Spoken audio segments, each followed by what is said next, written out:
గత ప్రభుత్వంతో పోలిస్తే ఇప్పుడున్న ప్రభుత్వం ఎక్కువ సంక్షేమ పథకాలు అమ్మఒడి కానీ వాహన మిత్ర కానీ ఇలాంటి ఎక్కువ సంక్షేమ పథకాలు ఇస్తామని చెప్తున్నారు. వాళ్ళకి ఇచ్చిన వాళ్ళ పార్టీ ఉన్న వాళ్ళకి ఇస్తాను, మిగతా వాళ్ళకి ఇస్తున్నారు. వాళ్ళకి అనుకూలం ఉన్న వాళ్ళకి ఇస్తారు, మిగతా వాళ్ళకి అంతా ఎగ్గొట్టినారండి. ఎన్ని కట్ చేశారు? 6 లక్షలు 7 లక్షలు కట్ చేశారు.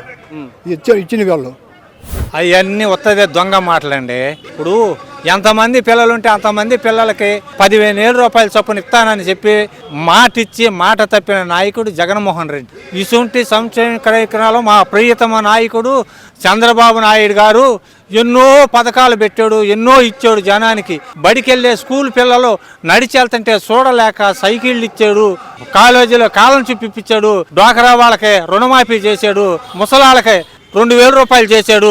ఆయన చేసిన కార్యక్రమాల్లో ఈయన ఏం చేశాడండి? ఆయన ఇచ్చిన దాంట్లో ఒక్క పావల వంతుగా లేదు. 1000 రూపాయలు దాటితే ఆరోగ్యశ్రీ అన్నాడు, లక్షలు దాటినా ఇలా ఆరోగ్యశ్రీ చేసేవాళ్ళు లేకపోయారు. సో అన్ని రకాలుగా అందరినీ దెబ్బకొట్టి అతను మాత్రం సహకంగా ప్యాలెస్లో బతుకుతున్నారు సార్ ఆయన. ఈ ప్రభుత్వం నుంచి తీసుకున్న ఒక్క పథకం కూడా మేము తీసుకోవాలి, ఇంతవరకు మాకు వచ్చింది కూడా లేదు. ఇంతమంది వాలంటీర్లు ఉన్నారు, ఇంతమంది చేశారు, కానీ ఒక్క పథకాన్ని మా దగ్గర తీసుకోలేదు ఎవరు. అర్హత ఉన్న వాళ్ళు ఉన్నారు కానీ ఎవరికి ఇవ్వట్లేదు. ఎందుకు ఇవ్వట్లేదు? వాలంటీర్లు ఏమన్నారంటే పెట్టామో రాలేదు అంటున్నారు. మరి సంక్షేమ పథకాలు అనేవి ఎప్పుడో సంవత్సరానికి ఒకసారి ఇస్తారు. ఆ ఇచ్చిన 2 నెలలకు 3 నెలలకు అవి అయిపోతాయి. మిగతా 10 నెలలు కానీ 8 నెలలు కానీ ఇబ్బంది పడతానే ఉన్నారు. చదువుకునే వాళ్ళకి 15,000 ఇస్తా అన్నాడు, 13,000 చేశారు. వాటిని సంక్షేమ పథకాలు ఏవి లేవు, అంతా బోగస్సు. 15,000 రూపాయలు అంబడితా అన్నాడు, 13,000 రూపాయలు అవి కూడా సరిగ్గా ఓ సంవత్సరం ఇచ్చాడు, మిగిలిన 3 సంవత్సరాలు ఇంత అందలేదు. సీఎం గారు చెప్పిన దాంట్లో ఎంత వాస్తవం ఉందో ఇక్కడ ప్రజలందరికీ తెలుస్తుంది సార్. అంతకుముందు చంద్రబాబు గారు స్కాలర్షిప్ పేరుతో ఇంట్లో 4 పిల్లలు ఉంటే 4 పిల్లలకి స్కాలర్షిప్ ఇచ్చేవాళ్ళండి.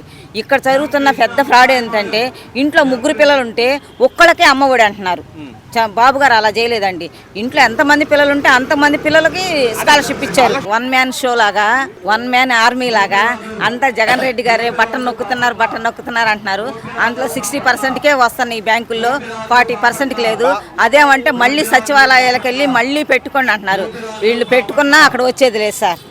వాళ్ళు ఎన్ని చేసినా ఒక పక్క ఇచ్చినట్టు చూపిస్తున్నారు, ఇంకో పక్క నడ్డిరుస్తున్నారు. అసలు సంక్షేమం లేదు, పాడలేదు. ఏమండి వీళ్ళు చేసేది? ఇలా బంధాలు చేద్దాం, డబ్బులు వచ్చి చీట్ బ్యాంక్ లో కూడా వస్తాయి డబ్బులు. వీడు వచ్చేది చీట్ బ్యాంక్ లో, చీట్ బ్యాంక్ వాళ్ళు పంచినట్టు పంచుతాయి డబ్బులు. ఏంది వీడు చేసేది?